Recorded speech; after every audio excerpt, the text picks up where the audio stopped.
Welcome aboard to NJ.com's football chat here on a Friday, a Rutgers chat as we get set for a Big Ten battle out in East Lansing, Michigan tomorrow afternoon. We have Rutgers traveling to Michigan State, now bowl-eligible Rutgers traveling out there with us. We have Dan Duggan, of course, with us, NJ Advanced Media. Mike Griffith is from MLive.com. He covers Michigan State athletics. Guys, thanks for giving us a few minutes here today. Yeah, thanks for having me. Happy to have you guys. Let's start with you, Mike. Michigan State here, obviously one of the best teams in the country, a top 11 team, and one that I'm sure is ready for this game coming up tomorrow against Rutgers on Senior Day. Yeah, you know, the focus has been a lot on Senior Day. It's been a lot on Michigan State. Obviously, the Spartans need to impress the College Football Playoff Committee. Their rankings are a little different than, you know, the USA Today Coaches Poll has Michigan State number 9. The AP poll has them number 10. Number 11 in that College Football Playoff Committee rankings. Really need to beat Rutgers impressively. Obviously, the committee does look at scoring margin. I had an opportunity to talk to Jeff Long earlier this year and ask him what they cap the margin of victory at. You know, in the old BCS, they used to cap the margin of victory at 28 points in all the computers. They don't cap it. So Mark D'Antonio is not one to run up the score, but Michigan State does need to win impressively if they want to secure one of those New Year's Day 6 bowls. Not going to be a New Year's Day bowl, Dan, but it's going to be a bowl for Rutgers, who they have to feel so much better about themselves after the win last week against Indiana, snapping the losing streak, and now all the questions about Kyle Flood and the future of the program, they go away for a little while. It's just back to a game here against Michigan State. Yeah, I mean, I think just the worst-case scenario was going to be going into that Maryland game, needing that one to get bowl eligible. I mean, obviously, you know, if they could ever beat Michigan State, that would be, you know, just cap the season, be one of the greatest upsets they've ever had. But, you know, even that, you know, they have a lot of wiggle room now. That Maryland game becomes what bowl you're going to get into. It can kind of change the perception of the season, but everything's not hanging on it. I think it was huge just kind of get that monkey off the back, beat Indiana, get bowl eligible. And like I said, now they're kind of playing with house money, obviously, this weekend. And really, I think, you know, get through this weekend intact, and you know, Maryland's really the big game. Obviously, you know, they got to go through East Lansing first, though. Mike, how about Michigan State for Rutgers fans watching that haven't seen a lot of Michigan State? I mean, they are on national TV. They had that game against Oregon earlier in the year, where a lot of us watched them then. But if you haven't watched Michigan State much and you're a Rutgers fan, what kind of team, what kind of players are they going to expect and they're going to get to see tomorrow? We know of late, Michigan State's really started to run the football more. Earlier in the year, they were riding the arm of Connor Cook. We saw that against Oregon. We saw it against Ohio State. You know, in cooler, inclement weather, we've seen Michigan State run the ball more. At Maryland, they ran the ball a lot. If they can run the ball successfully on Rutgers, I would expect them to keep it on the ground as much as possible and pound it. I-formation team, a lot of power football. You may see some packages with some more mobile quarterbacks. That's been talked about. We haven't seen those packages in a while, but they do have some other quarterbacks that are pretty mobile. Connor Cook, of course, can take it down the field. They've got some good receivers. A lot of it will have to do with how Rutgers plays them. Michigan State pretty much devises the game plan based on their opponent. I know, talking with Dan, that Rutgers has had some trouble against the run. You can look at them and see that it's a smaller front seven. Again, it is Senior Day. So I would expect to see a lot of Jeremy Langford and Nick Hill. Those are two senior tailbacks, and they'll pound it. Defensively, very aggressive defense. Could play into the hands of Rutgers. Rutgers does like to get the ball downfield. If the Scarlet Knights can get any kind of a run game going, their play action could be effective. But if they can't run the football, it might be a pretty long day for their offense. Dan, how about the other side? MLive viewers watching this probably haven't watched much Rutgers, maybe a little on the Big Ten Network, especially that Saturday night against Penn State. But in general, what kind of Rutgers team are they going to see tomorrow in East Lansing? Yeah, well, some of the things Mike just outlined a little scary when you're talking about a matchup-wise, because like he said, if they're going to try and pound the ball, you know, Rutgers certainly hasn't shown that they're capable of stopping that. In the last 4 games, they've given up over 1,200 yards rushing, which that's almost as many as they gave up last year in 13 games. So it's been quite a turnaround there in the wrong direction. So, yeah, defensively, there's just still big question marks there. On the other side of the ball, like Mike said, too, it's going to have to be big plays. I really don't see Rutgers being able to methodically drive the ball consistently against this defense. I'm really interested to see how the freshman running backs do, because obviously Josh Hicks and Robert Martin were a revelation last week. But you have to keep in perspective that is Indiana's defense. This is Michigan State's defense. It's a slightly higher plane. But if they can just kind of be somewhat effective, and I don't think anyone's expecting them to duplicate last week's effort. Like you said, just keep the defense honest, and then it's really going to be up to Leonte Carew and guys like that to make plays on the outside. And that's really, when you look at what Michigan State's one kind of bugaboo has been on defense, of giving up some big plays in the passing game, and that's the one strength Rutgers has had. Gary Nova leads the country in yards per attempt. So if they can kind of just hang around and connect on a couple of big plays with Leonte Carew, maybe it's an interesting game. Other than that, I just don't see Rutgers being able to consistently move the ball against this defense. What about the Big Ten in general? We've done a couple of these chats this year with Dan and one of our other Rutgers beat reporters, Mike, and we really haven't got a chance to look at the Big Ten as a whole because it was earlier in the season. I mean, the season is almost over now. We're getting close to bowl season. This conference as a whole, Mike, you've seen a lot of it over the years. You've seen it this year now. Rutgers, you saw Maryland last week, the new kind of Big Ten. How do you expect this conference to fare when we get into bowl season? Do you think this will be a strong showing from the 2014 Big Ten teams? Yeah, I think so. You got to remember the last couple of years we haven't had Penn State or Ohio State in the bowl rotation, and therefore we've seen some teams maybe knocked up. The third-place team really wasn't the third-place team. It was the fourth-place team.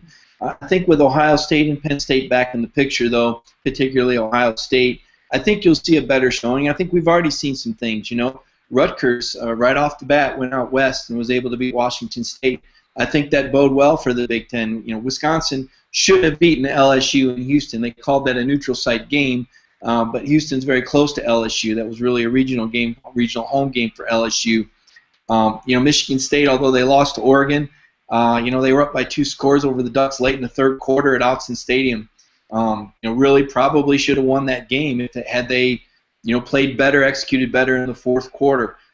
I think the Big Ten can play with anybody in the country. I think I told you guys I covered the SEC for 20 years.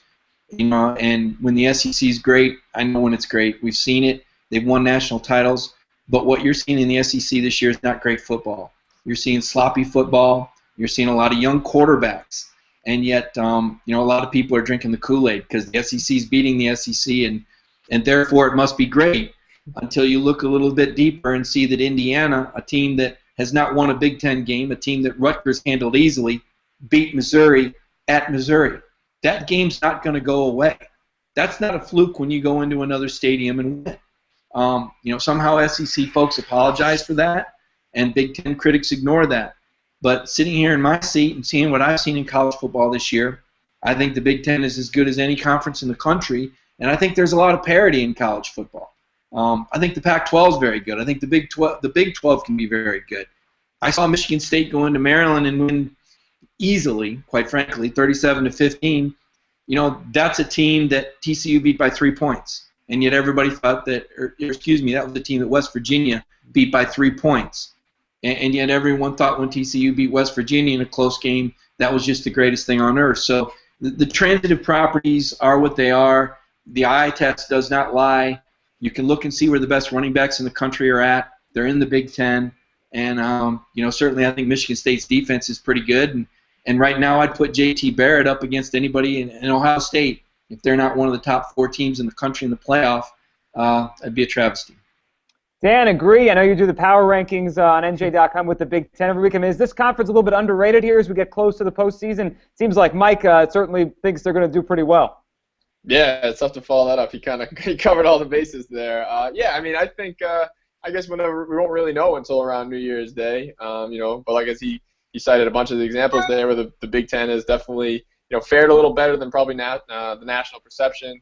And I think definitely when you look at the running back situation, it's you have 4 of the top, arguably 8 or 10 running backs in the country in one conference.